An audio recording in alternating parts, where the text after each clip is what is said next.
Assalamu alaikum warahmatullahi wabarakatuh. Hope you're doing well.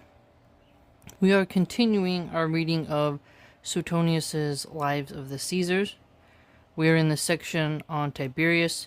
We were getting into some of his acts of cruelty that have been attributed to him. Now, obviously, Tiberius, over 1,900 years later, isn't able to defend himself from these charges, but it makes for interesting reading nonetheless. Let's begin. Bismillah ar-Rahman ar-Rahim. An ex-consul has recorded in his annals that once, Bismillah, at a large dinner party, at which the writer himself was present, Tiberius was suddenly asked in a loud voice by one of the dwarfs that stood beside the table among the jesters why Paconius, who was charged with treason, remained so long alive, that the emperor at the time chided him for his saucy tongue, but a few days later wrote to the Senate to decide, as soon as possible, about the execution of Paconius.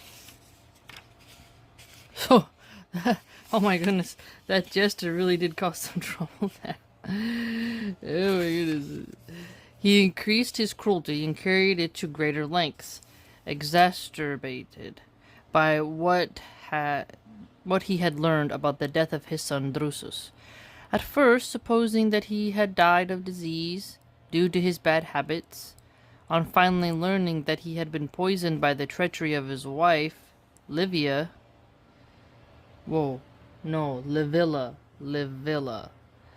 and Sejanus, there was no one whom Tiberius spared from torment and death. So, at first he thinks, my son died of natural causes. Then he finds out that Livilla and Sejanus poisoned him. That's rough. Indeed, he gave himself so up utterly for the whole days to his investigation, and was so wrapped up in it that when he was told of the arrival of a host of his from Rhodes, whom he had invited to Rome in a friendly letter, he had him put to the torture at once, supposing that someone had come whose testimony was important for the case. On discovering his mistake, he even had the man put to death to keep him from giving publicity to the wrong done to him. Oh my goodness. So, guy was wrongly charged, and then he gets tortured. Then, deleted. At Capri, they still point out the scene of his executions, from which he used to order that those who had been condemned after long and exquisite tortures be cast headlong into the sea before his eyes. So cast headlong into the sea before his eyes, while a band of marines wanted and waited below for the bodies and broke their bones with boat hooks and oars to prevent any breath of life from remaining in them. So they went around and made sure no one would survive. Among various forms of torture, he had devised this one. He would trick men into loading themselves with copious draughts of wine. That's like what was it, Sardontos the fool? Joffrey made him drink lots of wine. This has been depicted as well in this one creepy Caligula movie. This seems to be something that has been put in fiction, and then as well we see here. I wonder why, but it seems to be a popular way of tormenting someone. And then on a sudden tying up their private parts would torment them at the same time by the torture of the cords and of the stoppage of their water. Very bizarre. So he had a lot of... sometimes we think life was not violent before video games in modern Hollywood, But clearly, some people had time to sit around and really think of strange things to do to people. And had not death prevented him, and Thrysalus purposely, it is said, induced him to put off some things through hope of longer life. It is believed that still more would have perished, and that he would not even have spared the rest of his grandsons, for he had his suspicions of Gaius, and detested Tiberius as the fruit of adultery. So notice here a culture that doesn't value bastards. And that's quite intriguing. But also, bastards born of fornication. And this is highly probable, for he used at times to call Priam happy because he had outlived all his kindred. Ooh. So, we saw how Augustus loathed his daughter, and now we see some loathing that Tiberius has of some of his relatives. Many things go to show not only how hated and execrable he was at this time, but he also lived a life of extreme fear and was even exposed to insult. He forbade anyone to consult soothsayers secretly and without witnesses. So no isolated visits with soothsayers. And in Islam, if you visit a soothsayer, I believe it's 30 or 40 days, give or take, where your prayers will not be accepted. Indeed, he even attempted to do away with the oracles near the city, but forbade through terror at the divine power of the Prenestine lots. For though he had them sealed up in a chest and brought to Rome, he could not find them until the box was taken back to the temple. He had assigned provinces to 1 or 2 ex-consuls of whom he did not dare to lose sight. But he detained them at Rome and finally appointed their successors several years later without their having left the city. In the meantime they retained their titles, and he even continued to assign them numerous commissions to execute through their deputies and assistants. After the exile of his daughter-in-law and grandchildren, he never moved them anywhere except in fetters and in a tightly closed litter, while a guard of soldiers kept any who met them on the road from looking at them, or even stopping as they went by. So fetters, that means those chains. It's like the handcuffs. Fetters usually go around the ankles. So one iron ankle around the chain is connected to that other iron band that's around your other foot. It's like if you ever seen the chain gangs, they would be working on a railroad. Or a good example is how they move a prisoner who's a risk from one place to another. At least in the 70s, they have the chains on the hands and then the chains on the feet. Fetters can be put on just the feet, just the hands, or both. So the wrist and ankles, and then a chain connecting both of them. So Suetonius contends that fetters were used. When Sejanus was plotting revolution, although he saw the man's birthday publicly celebrated, and his golden statues honored everywhere. Golden statues. Ridiculous. Yet it was with difficulty that he at last overthrew him, rather by craft and deceit than by his imperial authority. First of all, to remove him from his person under color of showing him honor, he chose him as his colleague in a 5th consulship, which with this very end in view he assumed after a long interval while absent from the city. Then, beguiling him with hope of marriage into the imperial family and of the tribunicial power, He accused him when he least expected it in a shameful and pitiable speech, begging the senators, among other things, to send out one of the consuls to bring him, a lonely old man, into their presence under military protection. Even then, distrustful and fearful of an outbreak, he had given orders that his grandson Drusus, whom he still kept in prison in Rome, should be set free if occasion demanded, and made commander-in-chief. What the heck? So, imagine your grandpa, he's got you locked up in prison, but if the occasion demands it, you're going to be commander-in-chief. What a messed up family. That's so friggin' scary, man. Oh my goodness. He even got ships ready and thought of flight to some of the legions, constantly watching from a high cliff for the signals which he had ordered to be raised afar off, as each step was taken, for fear the messengers should be delayed. But even when the conspiracy of Sejanus was crushed, he was no whit more confident or courageous. But for the next 9 months he did not leave the villa which is called Ios.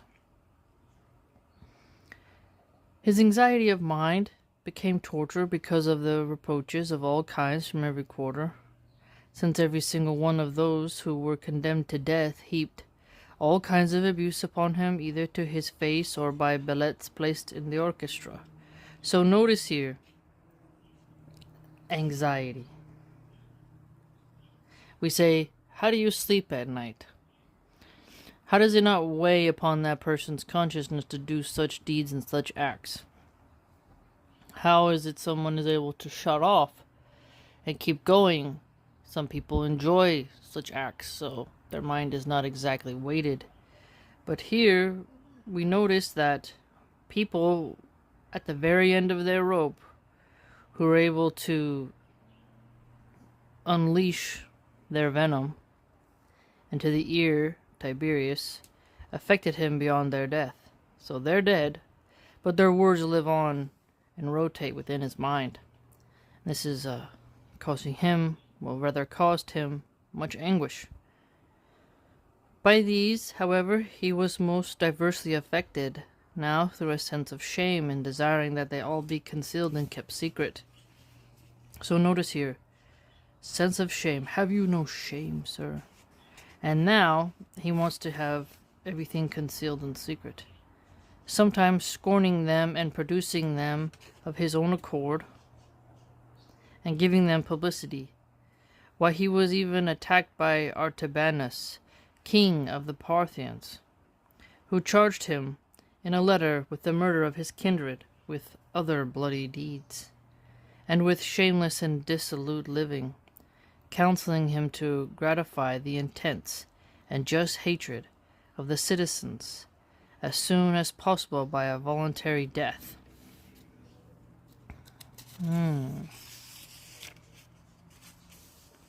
At last, in utter self-disgust, he all but admitted the extremity of his wretchedness in a letter beginning as follows. Okay, let's see. If I know what to write to you, fathers of the Senate, or how to write it, or what to leave unwritten at present, may all gods and goddesses visit me with more utter destruction than I feel that I am daily suffering. Some think that through his knowledge of the future he foresaw this situation, and knew long beforehand what detestation and ill repute one day awaited him, and that therefore when he became emperor he positively refused the title of father of his country, and to allow the Senate to take oath to support his acts, for fear that he might presently be found undeserving of such honors, and thus be more shamed. In fact, this may be gathered from the speech which he made regarding these two matters. For example, when he says, I shall always be consistent and never change my ways so long as I am in my senses. But for the sake of precedent, the Senate should beware of binding itself to support the acts of any man, since he might through some mischance suffer a change. Again, if you ever come to feel any doubt, he says, of my character or of my heartfelt devotion to you, and before that happens, I pray that my last day may save me from this altered opinion of me. The title of Father of my country will give me no additional honor, but will be a reproach to you, either for your hasty action in conferring the appellations upon me, or for your inconsistency in changing your estimate of my character. He was large and strong of frame. Okay, so he wasn't all... I was kind of picturing him a little bit as like a smaller frame. And of a stature above the average. Broad of shoulders and chest, well proportioned and symmetrical, from head to foot. His left hand was more nimble and stronger, and its joints were so powerful that he could bore through a fresh sound apple with his finger. Dang! And break the head of a boy or even a young man with a fillip. He was of fair complexion, and wore his hair rather long at the back, so much so as even to cover the nape of his neck, which was apparently a family trait. His face was handsome, but would break out in sudden with many pimples. His eyes were unusually large, and, strange to say, had the power of seeing even at night, and in the dark, but only for a short time, when he first opened after sleep. Presently they grew dim-sighted again. He strode along with his neck stiff and bent forward. Oh, interesting. Okay, that looks like a bit like a Slavic type of way. Usually with a stern countenance, and for the most part in silence. You can picture it, can't you? Never, or very rarely, conversing with his companions, and then speaking with great deliberation and with kind of supple movement of his fingers. All of these mannerisms of his which were disagreeable, and signs of arrogance. Oops! Signs of arrogance. Were remarked by Augustus, who often tried to excuse them to the Senate and people by declaring that they were natural failings and not intentional. He enjoyed excellent health, which was all but perfect during nearly the whole of his reign, although from the 30th year of his age he took care of it according to his own ideas, without the aid or advice of the physicians. So he enjoyed good health. That's really good wealth right there. Although somewhat neglectful of the gods and of religious matters, being addicted to astrology and firmly convinced that everything was in the hands of fate, he was nevertheless immoderately afraid of thunder. Whenever the sky was lowering, he always wore a laurel wreath, because it is said that the kind of leaf is not blasted by lightning. Superstition. He was greatly devoted to liberal studies in both languages. In his Latin oratory he followed Messalla Corvinus, to whom he had given attention in his youth, when Messalla was an old man, but he so obscured his style by excessive mannerisms and pedantry that he was thought to speak much better offhand than in prepared address. He also composed a lyric poem. So here we see poetry again was popular in ancient Rome. Today you have right-wing men who would think that if you recite poetry, you're effeminate and that you're probably a twink, flaming queen liberal. But Tiberius and Augustus both liked poetry. Entitled A Lament for the Death of Lucius Caesar, and made Greek verse in imitation of Euphorion, Rhianus, and Parthenius, poets of whom he was very fond. So, fond of poetry, placing their busts in the public libraries among those of eminent writers of old, and on the account many learned men vied with one another, and issuing commentaries on their works, and dedicating them to the emperor. So, that's fascinating. Putting busts in libraries, and then eminent writers, they would compete to make a commentary, and then when they finished their works, they would dedicate it to the emperor.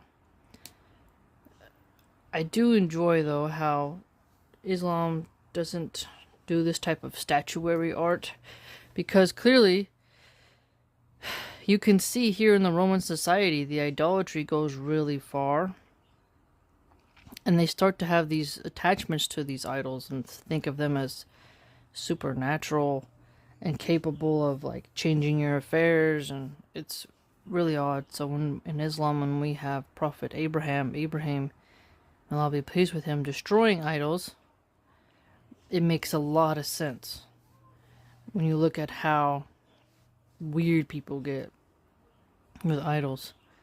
Yet his special aim was a knowledge of mythology, which he carried to a silly and laughable extreme. For he used to test even the grammarians, a class of men in whom, as I have said, he was especially interested. So he is very interested in the grammarians. By questions something like this: who was Hecuba's mother? What was the name of Achilles among the maidens? Well, I like that kind of stuff. Where were the sirens in the habit of singing?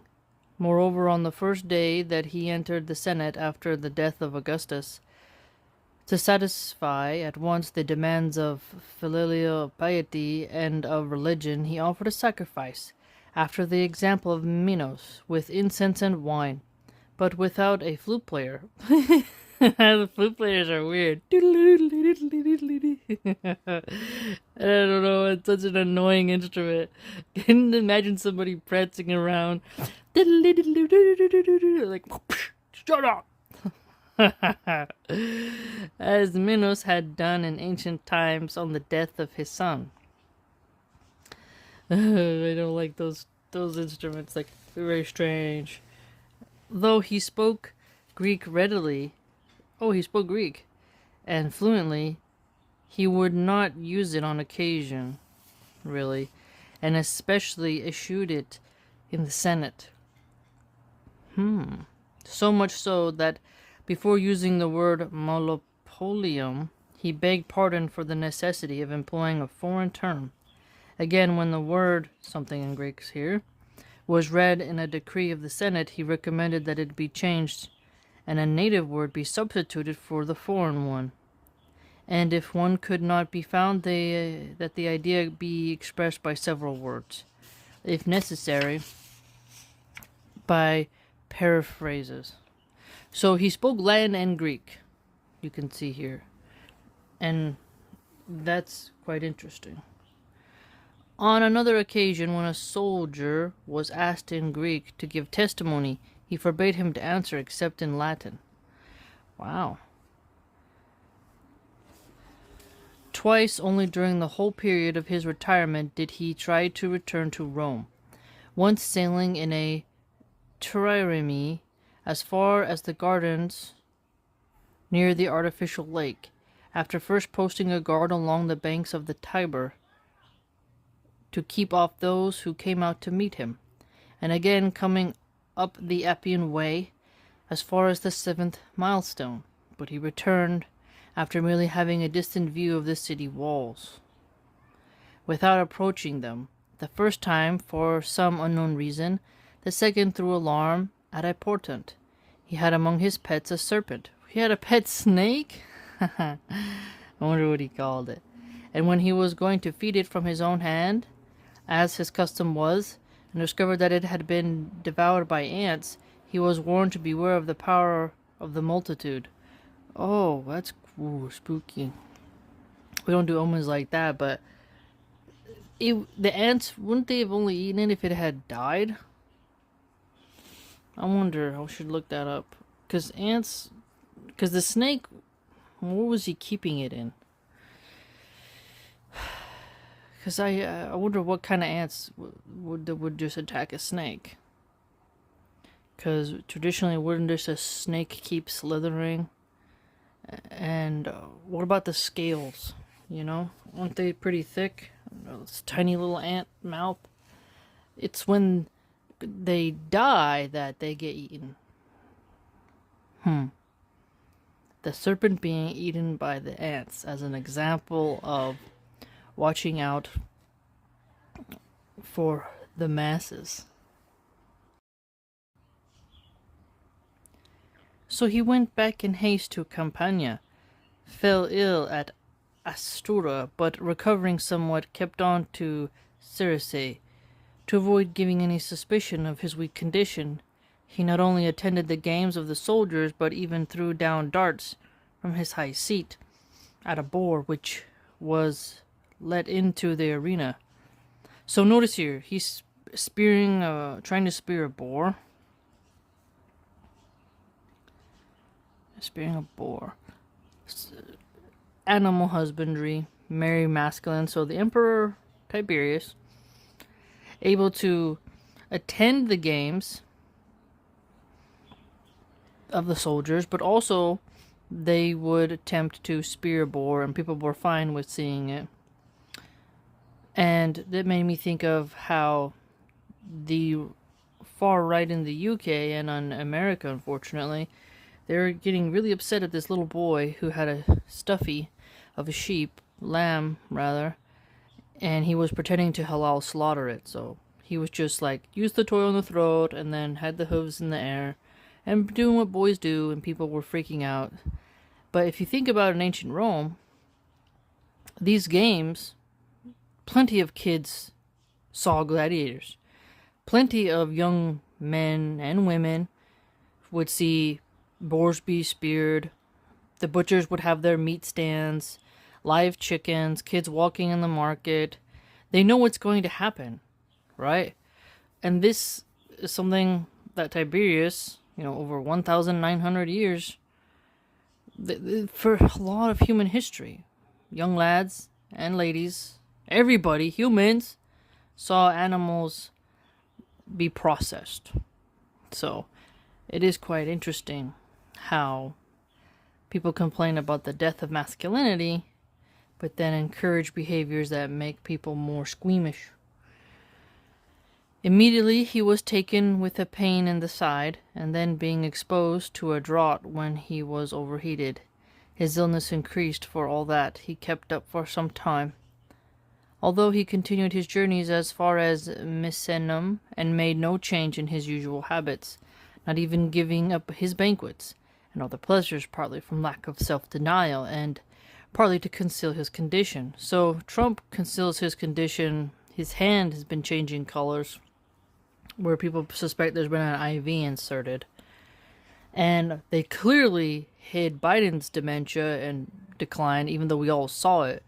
But the liberal and the Democratic establishment, they tried to not notice it in any type of news outlet until he performed so badly in the debate that they then switched and said we need somebody else, and then they chose Kamala to be their spearhead in the election season. So that was fascinating to see. But Trump's health also is not doing well. You can see his ankles one day are super swollen. He eats so much junk food and soda. He eats also great food, I'm sure. But for some reason, he thinks he has to stuff his face with McDonald's in order to prove himself to the masses as a relatable person, which is odd and performative and stupid. Why would you eat that slop and make your health worse to try to connect with what he perceives to be the common man's food, the common man's poison? It's ridiculous. So Trump's concealing his condition, and they had a doctor, and these doctors are forced to say this stuff. And they're like, he's in the perfect health, blah, blah, blah, blah. I remember that. And if a doctor was able to say the true state of the president's condition, any president, it'd probably be considered something a threat of national security, and you would probably get people who would panic. And the stock market is so volatile that if it was to get out that so and so is sick, suddenly things would change, and then you'd have people plotting who's going to be the next one. Because the seat of power in America, he got 4, and sometimes if you get elected again, 8 years. And you're gonna, it's a weird cycle we got, so you gotta conceal all weaknesses because you don't want your legacy to get damaged. And then your enemies start to find a way to depose you. Oh, you're unfit. 25th Amendment, get out. So people really guard their health because they don't want any enemies to find out the leader is weak, but they also don't want the masses to panic or the market to panic. And the people will sometimes have less motivation in their country if a sickly leader is allowed to remain. And if you're going to project the image of a military base empire, you have to have someone who appears to be in good health, or at least is able to function. Now, Tiberius, hiding his health condition, and still trying to spear boar, attend the games, still doing his travels, trying not to change his usual habits, still hosting banquets, you can totally understand, you know. What is it, Kate of the royal family in England? She has cancer, and King Charles has cancer, and his sausage fingers look really bad, and people mock his sausage fingers. So health is definitely something that the trolls can get of as well, and it can be quite funny. So you can see how people hide that.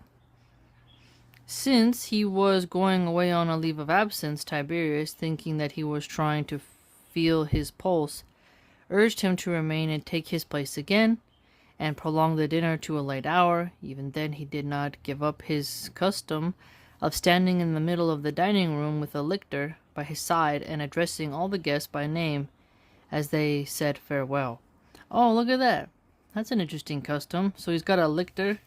I think that's kind of cool. It reminds me of like when Khaleesi's, after she's taken and torched King's Landing, Jon looks at her and she's got her soldiers, like, what was it, 3 and 3, or like over 6 soldiers, I think, walking by her side and behind her as well, sort of the same way as a lictor would do.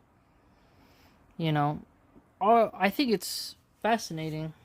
We have security guards, you know, but they're like wear suits. They don't really have any aura. But when you have like soldiers and a weapon is really visible, looks kind of cool. I could imagine when a like leader is walking with his lictors, it looks pretty cool. Meanwhile, having read in the proceedings of the Senate that some of those under accusation about whom he had written briefly, merely stating that they had been named by an informer, had been discharged without a hearing, he cried out in anger that he was held in contempt, and resolved to return to Caprae at any cost, since he would not risk any step except from his place of refuge. Detained, however, by bad weather and the increasing violence of his illness, he died a little later in the villa of Lucullus, in the 78th year of his age, and the 23rd of his reign. So 23 years of rule. Died age 78. On the 17th day before the calends of April, in the consulship of Gnaeus, Acerronius Proculus, and Gaius Pontius Nigrinus. Some think that Gaius gave him a slow and wasting poison. Others that during convalescence from an attack of fever food was refused him when he asked for it. Some say that a pillow was thrown upon his face when he came to and asked for a ring which had been taken from him during a fainting fit. Seneca writes that, conscious of his approaching end, he took off the ring, as if to give it to someone, but held fast to it for a time. Then he put it back on his finger, and clenching his left hand for a long time, he lay motionless. Suddenly he called for his attendants, and on receiving no response, got up, but his strength failed him, and he fell dead near the couch. On his last birthday he dreamt that the Apollo of Temenos, a statue of remarkable size and beauty, which had been brought from Syracuse to be set up in the library of the new temple, appeared to him in a dream, declaring that it could not be dedicated by Tiberius. A few days before his death, at the lighthouse at Caprae was wrecked by an earthquake. At Misenum, the ashes from the glowing coals and embers which had been brought in to warm his dining room, after they had died out and been for a long time cold, suddenly blazed up in the early evening and glowed without cessation until late at night. So he's dreaming Apollo. The people were so glad of his death that at the first news of it some ran about shouting, "Tiberius to the Tiber," while others prayed to Mother Earth and the Manes to allow the dead man no abode except among the damned. Still others threatened his body with the hook and the stairs, mourning, especially embittered by a recent outrage added to the memory of his former cruelty. It had been provided by decree of the Senate that the execution of the condemned should in all cases be put off for 10 days, and it chanced that the punishment of some fell due on the day when the news came about Tiberius. The poor wretches begged the public for protection, but since in the continued absence of Gaius there was no one who could be approached and appealed to, the jailers, fearing to act contrary to the law, strangled them and cast out their bodies on the stairs of mourning. So I really wonder, where are these stairs of mourning? I wonder if they still exist. Therefore hatred of the tyrant waxed greater, since his cruelty endured even after his death. When the funeral procession left Misenum, many cried out that the body ought rather to be carried to Attila and half burned in the amphitheatre, but it was taken to Rome by the soldiers and reduced to ashes with public ceremonies. So cremation. 2 years before his death he made 2 copies of a will, one in his own hand and the other in that of a freedman, but of the same content, and had caused them to be signed and sealed by persons of the very lowest condition. In this will he named his grandsons Gaius, son of Germanicus, and Tiberius, son of Drusus, heirs to equal shares of his estate, each to be sole heir in case of the other's death. Besides, he gave legacies to several, including the Vestal Virgins, as well as to each and every man of the soldiers and the commons of Rome, with separate ones to the masters of the city wards. So here, grandsons being the heirs, and then each other's heirs, give some cash money to the Vestal Virgins, and then some to the soldiers and to the commons. Now we are in the infamous section of Gaius Caligula. Gaius Caligula. Germanicus, father of Gaius Caesar, son of Drusus, and the younger Antonia, after being adopted by his paternal uncle Tiberius, held the quaestorship 5 years before the legal age and passed directly to the consulship. When the death of Augustus was announced, he was sent to the army in Germany, where it is hard to say whether his filial piety or his courage was more conspicuous. For although all the legions obstinately refused to accept Tiberius as emperor and offered him the rule of the state, he held them to their allegiance, and later he won a victory over the enemy and celebrated a triumph. Then, chosen consul for a second time, before he entered on his term, he was hurried off to restore order in the Orient, and after vanquishing the king of Armenia and reducing Cappadocia to the form of a province, died of a lingering illness at Antioch, in the 34th year of his age. There was some suspicion that he was poisoned, for besides the dark spots which appeared all over his body and the froth which flowed from his mouth, after he had been reduced to ashes, his heart was found entire among his bones. And it is supposed to be a characteristic of that organ that when steeped in poison it cannot be destroyed by fire. I wonder if that's been tested. I mean, it'd be really hard to test, right? Because, ethics and all. But I don't know. I mean, it's an organ. I don't know why it wouldn't burn, but people back then, they saw probably a lot of stuff. Now, the belief was that he met his death through the wiles of Tiberius, aided and abetted by Gnaeus Piso. This man had been made governor of Syria at about that time, and realizing that he must give offense either to the Father or the Son, as if there were no alternative, he never ceased to show the bitterest enmity towards Germanicus in word and deed, even after the latter fell ill. In consequence, Piso narrowly escaped being torn to pieces by the people on his return to Rome, and was condemned to death by the Senate. Whoa.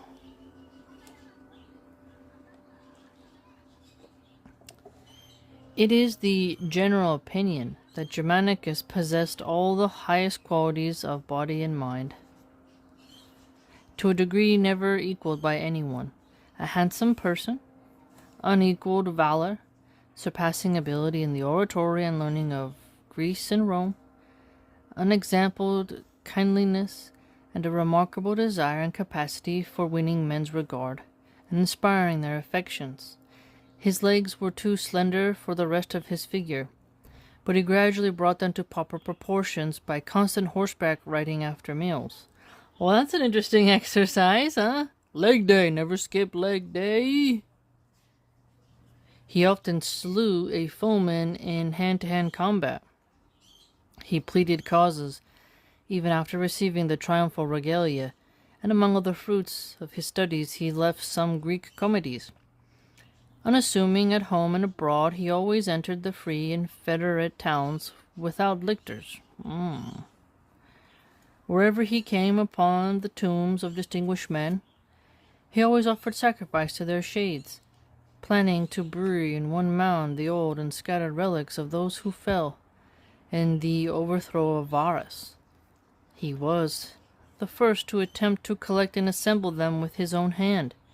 Even towards his detractors, whosoever they were, and whatever their motives, he was so mild and lenient, that when Piso was annulling his decrees and maltreating his dependents, he could not make up his mind to break with him, until he found himself assailed, also by potions and spells. Even then he went no farther than normally to renounce Piso's friendship. So, renouncing Piso's friendship, in the old-time fashion, and to bid his household avenge him, in case anything should befall him. He reaped plentiful fruit from these virtues, for he was so respected and beloved by his kindred, that Augustus, to say nothing of the rest of his relatives, after hesitating for a long time whether to appoint him his successor, had him adopted by Tiberius. He was so popular with the masses that, according to many writers, whenever he came to any place or left one, he was sometimes in danger of his life from the crowds that met him or saw him off. So what are we noticing here? Very popular with the masses.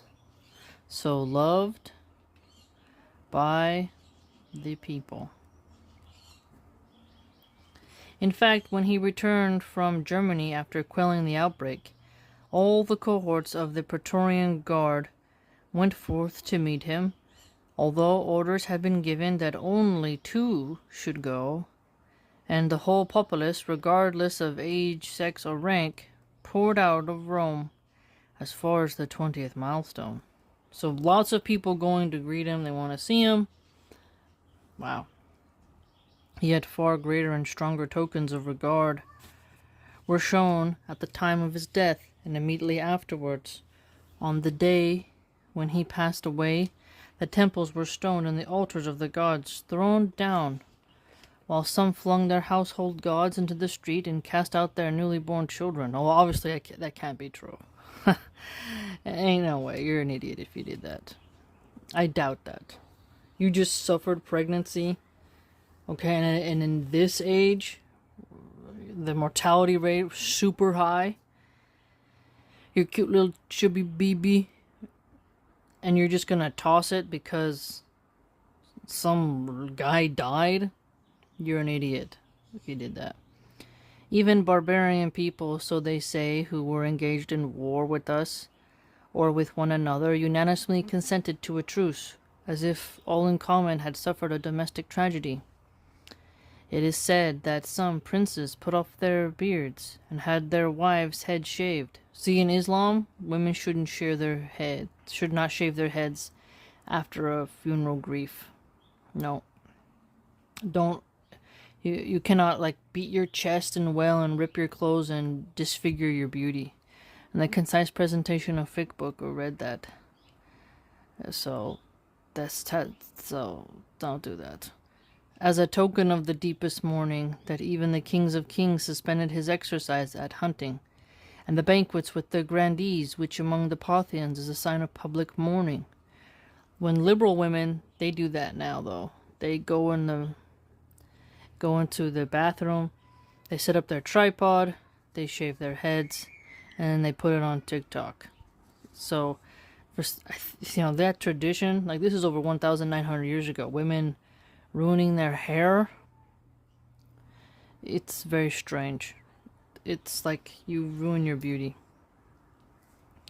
You have to resist that. There's nothing wrong with, like, take 2 inches off, get a little trim, freshen up a bit. But to just go full G.I. Joe head, it's disgusting. At Rome, when the community in grief and consternation at the first report of his illness was awaiting further news, and suddenly after nightfall, a report at last spread abroad on doubtful authority that he had recovered, a general rush was made from every side to the capital with torches and victims, and the temple gates were all but torn off, that nothing might hinder them in their eagerness to pay their vows. Tiberius was aroused from sleep by the cries of the rejoicing throng, who all united in singing, "Safe is Rome, safe to our country, for Germanicus is safe." But when it was at last made known that he was no more, the public grief could be checked neither by consolation nor edict, and it continued even during the festal days of the month of December. Festal days of the month of December. What are they doing?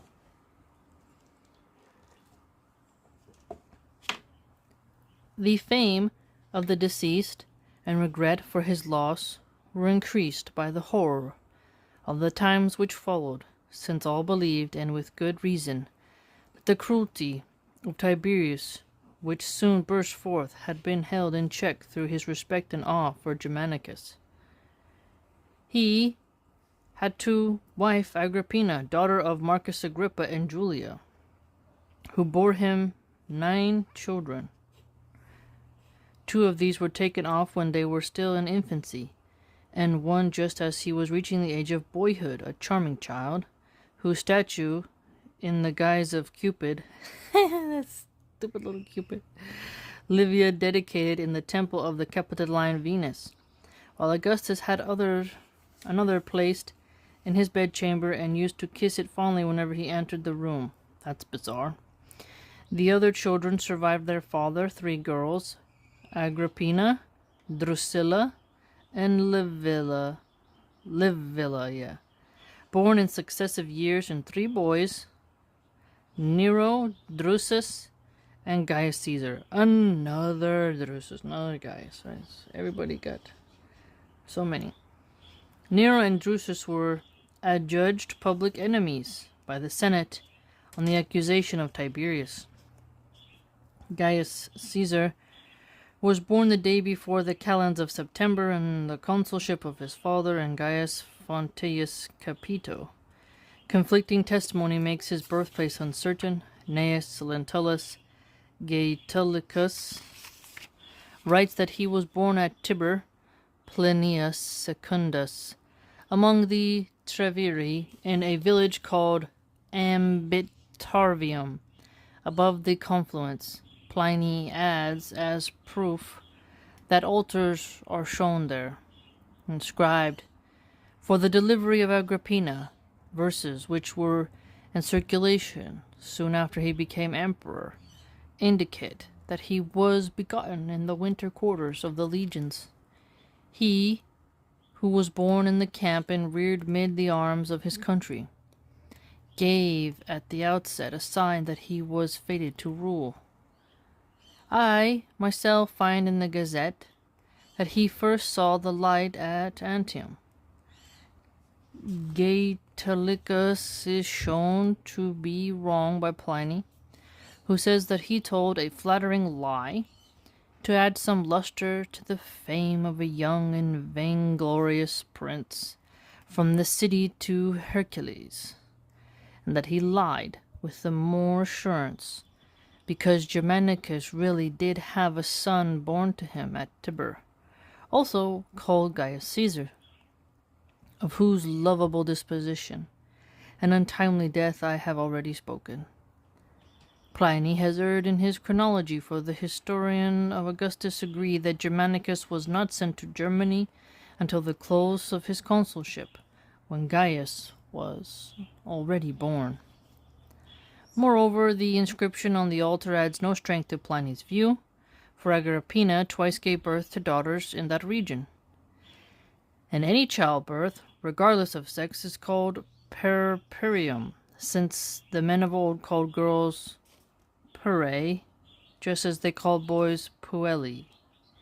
Furthermore, we have a letter written by Augustus to his granddaughter Agrippina, a few months before he died, about the Gaius in question, for no other child of the name was still alive at the time, reading as follows.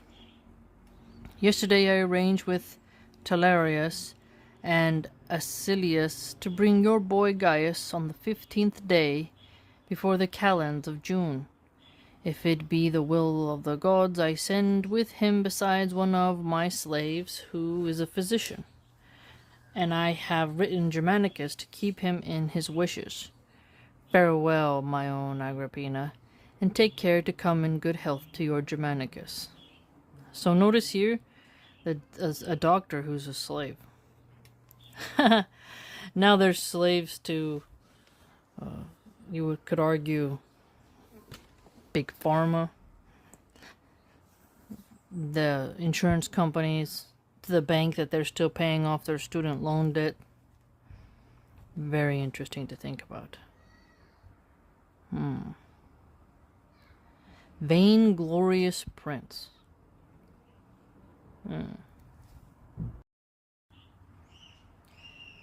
I think it is clear enough that Gaius could not have been born in a place to which he was first taken from Rome when he was nearly 2 years old.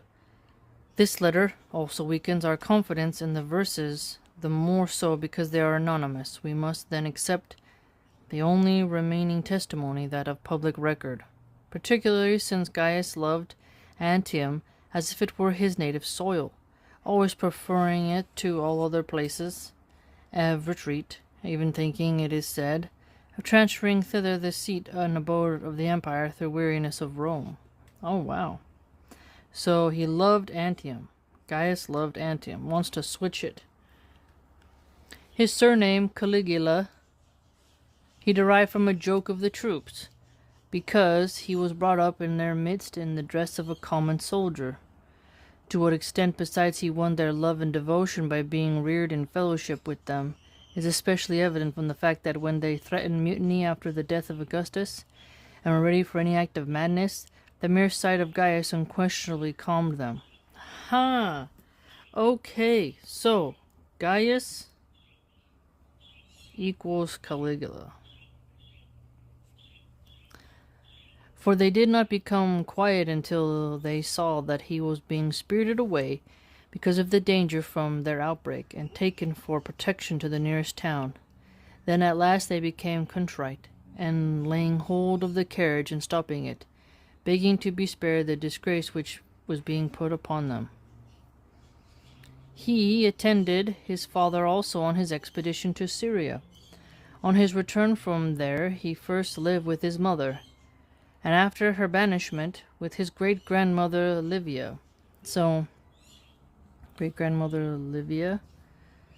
And when Livia died, though he was not yet of age, he spoke her eulogy from the rostra. Then he fell to the care of his grandmother Antonia. And in the 19th year of his age he was called to Caprae by Tiberius, on the same day assuming the gown of manhood and shaving his first beard, but without any such ceremony as had attended the coming of age of his brothers. Although at Caprae every kind of wile was resorted by those who tried to lure him or force him to utter complaints, he never gave them any satisfaction, ignoring the ruin of his kindred as if nothing at all had happened, passing over his own ill treatment with an incredible pretense of indifference, and so obsequious toward his grandfather and his household, that it was well said of him that no one had ever been a better slave or worse master. So we see here he was spent some time with his mother in her banishment, then spent time with his great-grandmother, and then with his grandmother Antonia. Lots of time with the women in the family. It's fascinating that he went to live with the great-grandma. Yet even at that time he could not control his natural cruelty and viciousness, King Joffrey. But he was most eager witness of the tortures and executions of those who suffered punishment, reveling at night in gluttony and adultery, disguised in a wig and long robe, passionately devoted besides to theatrical arts of dancing and singing, which Tiberius very willingly indulged him. So we're seeing his weirdness. So, a party guy, Joffrey, the character, wasn't a huge fornicator. Remember, he put arrows into Baelish's working women. And when Tyrion tried to give him that gift, quote-unquote gift, of those ladies, but he did enjoy those type of tense punishments. We see a combination of gluttony, adultery, and an eagerness to witness viciousness and participate in cruelty. That would be the character of Caligula that has been passed down. Very willingly indulged him in the hope that through these his savage nature might be softened. This last was so clearly evident to the shrewd old man that he used to say now and then that to allow Gaius to live would prove the ruin of himself and of all men, and that he was rearing up viper for the Roman people and a python for the world. As a python, a python? A snake?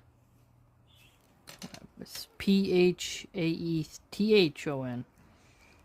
Might be a Greek word or something. Not so very long afterward, Gaius took a wife, Junia Claudilla, daughter of Marcus Silanus, a man of noble rank, then appointed augur in place of his brother Drusus. Before he was invested with the office, he was advanced to that of pontiff with strong commendation of his dutiful conduct and general character. For since the court was deserted and deprived of its other supports, after Sejanus, he had been suspected of hostile designs, and presently put out of the way. He was a little by little encouraged to look forward to the succession. To have a better chance of realizing this, after losing Junia in childbirth, he seduced Ennia Naevia, wife of Macro, who at that time commanded the Praetorian Guard, even promising to marry her if he became emperor, and guaranteeing this promise by an oath and written contract. Having through her wormed himself into Macro's favor, he poisoned Tiberius, as some think, and ordered that his ring be taken from him while he still breathed, and then suspecting that he was trying to hold fast to it, that pillow be put over his face. Okay. The iconic... Okay. I've seen this stated, but here we see the first source material of where this stems from.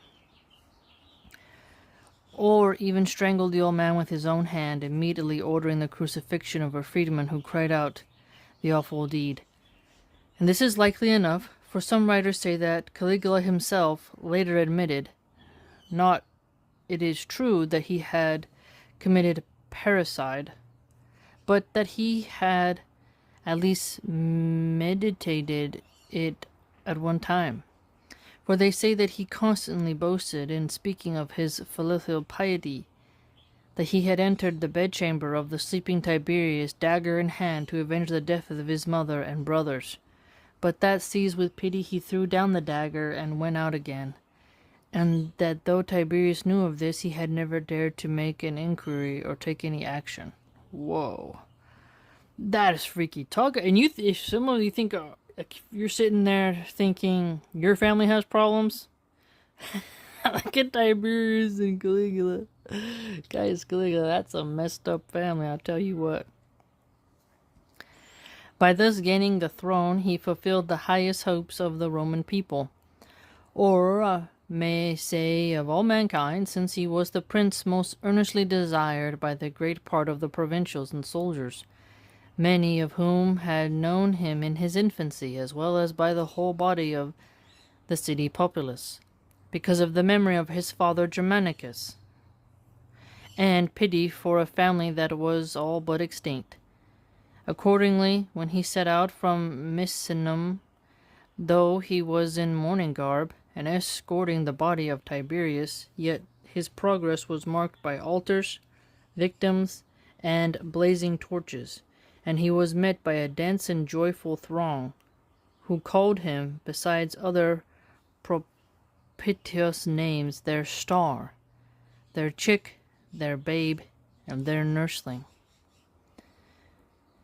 When he entered the city, full of an absolute power, was at once put into hands by the unanimous consent of the Senate and of the mob, which forced its way into the house, and no attention was paid to the wish of Tiberius, who in his will had named his other grandson, still a boy, joint heir with Caligula. So great was the public rejoicing that within the next 3 months, or less than that, more than 160,000 victims are said to have been slain in sacrifice. What? A few days after this, when he crossed the islands near Campania, vows were put up for his safe return, while no one let slip even the slightest chance of giving testimony to his anxiety in regard for his safety. But when he fell ill, they all spent the whole night about the palace. Some even vowed to fight as gladiators, and others posted placards offering their lives. That's creepy. If the ailing prince were spared. To this unbounded love of his citizens he was added marked devotion from foreigners. Artabanus, for example, king of the Parthians, who was always outspoken in his hatred and contempt for Tiberius, voluntarily sought Caligula's friendship and came to the conference with the consular governor. Then, crossing the Euphrates, he paid homage to the Roman eagles and standards and to the statue of the Caesars. So we're seeing a bit of ceremonious stuff going on here. Paying homage to the Roman eagles and the standards and to the statues of the Caesars. So, idolatry. Idol worship. Because when some people forget about what statues, sculptures do to the human psyche, you can see the weirdness happening. And I saw Nick Fuentes once said in his show Somebody online, one of the MAGA cult members, said when foreign leaders come, they should have to kiss the Washington statue and wear a cowboy hat. Quite ridiculous, because cattlemen are not really treated well in America anymore, and they're suffering quite greatly, especially under tariffs and the economy. And now they'll suffer more with the cost of food going up for their cattle and such, due to this Strait of Hormuz not letting any ships of the U.S. and is not real and others go through. Fertilizer, things will, fuel. It all has a trickle effect because Trump's a warmonger. But cattlemen are not really respected or sought, and they often struggle, which is why factory farming has popped up more, since small humane farmers can't survive. So we don't really take care of the cattlemen, so requiring foreigners to wear a cowboy hat is stupid, because cattlemen are not treated, ranchers are not treated well in America anymore, nor are they respected. They are seen as a very low class people, regardless of the performative nature that Republicans put upon the working man. The crypto guys, the Wall Street schmucks, those people are respected more. Those who are working in AI. Food suppliers are no longer respected. You don't see the schools telling people to become cattle ranchers. They say go into tech, go into banking, go into these other fields, the bureaucratic realm. They don't tell you to go into agriculture. Homeschoolers may say that because they have a homestead and animals, but you won't see that in colleges usually, unfortunately. So I find it interesting, this custom here, and then some of the rhetoric you see online. They have the Roman eagle, America has the bald eagle. Something to think about. Gaius himself tried to arouse men's devotion by courting popularity in every way. After eulogizing Tiberius with many tears before the assembled people, and giving him a magnificent funeral, he at once posted off to Pandateria and the Pontian Islands to remove the ashes of his mother and brother to Rome. And in stormy weather, too, to make his filial piety the more conspicuous, he approached them with reverence and placed them in the urns with his own hands, with no less theatrical effect. He brought them to Ostia in a birame, with a banner set in the stern, and from there up the Tiber to Rome, where he had them carried to the mausoleum, on 2 biers by the most distinguished men of the order of knights, in the middle of the day, when the streets were crowded. He appointed funeral sacrifices, too, to be offered each year with due ceremony. So funeral sacrifices, as well as games in the circus in honor of his mother, providing a carriage to carry her image in the procession. But in memory of his father he gave to the month of September the name Germanicus. After this, by a single decree of the Senate, he heaped upon his grandmother Antonia whatever honors Livia Augusta had ever enjoyed. Took his uncle Claudius, who up to that time had been a Roman knight, as his colleague in the consulship, adopted his brother Tiberius on the day that he assumed the gown of manhood, and gave him the title of Chief of the Youth. Chief of the Youth, huh? Hassan and Hussein will be the masters of the youth of paradise? What was it? Forgive me. But Hassan and Hussein, the grandson of the Prophet Muhammad sallallahu alaihi wasallam, will have a similar title in the afterlife. He caused the names of his sisters to be included in all oaths. That's creepy. Why did he do that? And I will not hold myself and my children dearer than I do Gaius and his sisters, as well as in the propositions of the consuls, favor and good fortunes attend Gaius Caesar and his sisters. Now that is oath taking. Like, that's, for us, that would be like shirk. What kind of psychopath requires that in oaths? It's just ridiculous. Absolutely insane. With the same desire for popularity, he recalled those who had been condemned to banishment, took no cognizance of any charges that remained untried from an earlier time, had all documents relating to the cases of his mother and brothers carried to the forum and burned. Oh, so he's a book burner. He's erasing history. To give no informer or witness occasion for further fear, having first loudly called to the gods to witness that he had neither read nor touched any of them, he refused a note which was offered him regarding his own safety, maintaining that he had done nothing to make anyone hate him, and that he had no ears for informers. No ears for informers. Had done nothing to make anyone hate him. Oh, how the tables shall turn. He banished from the city the sexual perverts called spintrae. Sounds like the word spinster. That's what we call Pearl Davis, pearly things. Barely persuaded not to sink them in the sea. The writings of Titus, Labinius, Cremutius Cordus, and Cassius Severus, which had been suppressed by decrees of the Senate, he allowed to be hunted up, circulated, and read, saying that it was wholly to his interest that everything which happened be handed down to posterity. He published the accounts of the empire, which had regularly been made public by Augustus, a practice discontinued by Tiberius. He allowed the magistrates unrestricted jurisdiction. Without appeal to himself, he revised the lists of the Roman knights strictly and scrupulously, yet with due moderation, publicly taking their horses from those guilty of any wicked or scandalous act, so they get their horse taken away if they've done something wicked or scandalous, but merely omitting to read the names of men convicted of lesser offenses. To lighten the labor of the jurors, he added a fifth division to the previous four. He also to restore the suffrage of the people by reviving the custom of elections.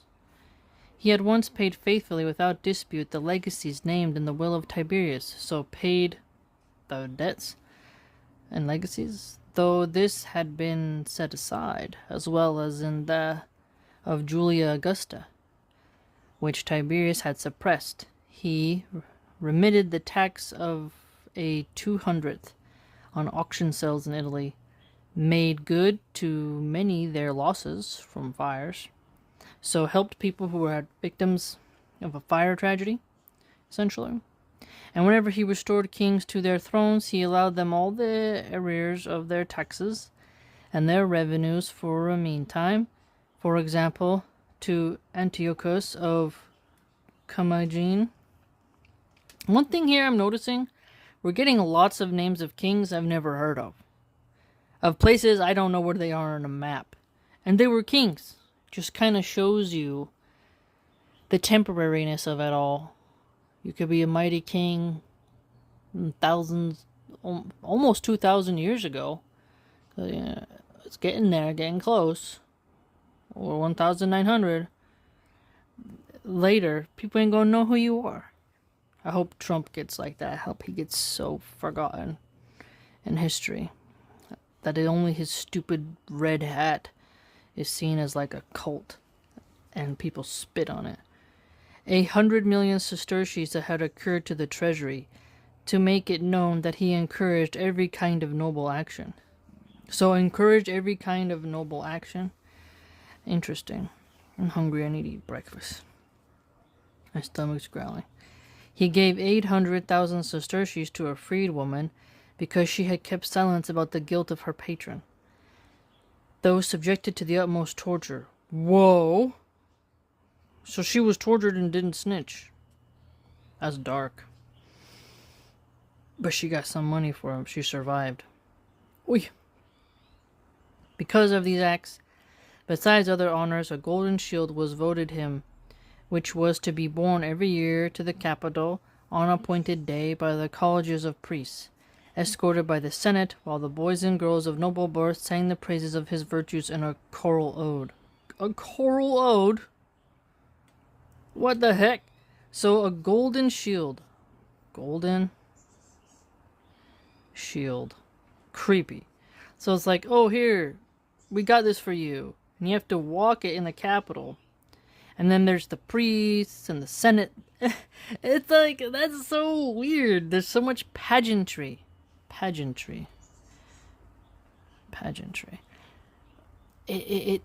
It's remarkable that those traditions have ended, and a good thing in a way. I couldn't imagine someone like, let's say, Trump or Biden walking and all the senators behind them. Could you imagine? They can't even get along during the State of the Union address. It would be weird. It was further decreed that the day on which he began to reign should be called the Perilia, as a token that the city had been founded a second time. Oh my goodness, what an ego. You see that? Oh, that's so stupid. So they compete, these guys, to one-up each other. Reminds me of, in the Prince of Egypt movie, one of the greatest movies ever. I really love that one.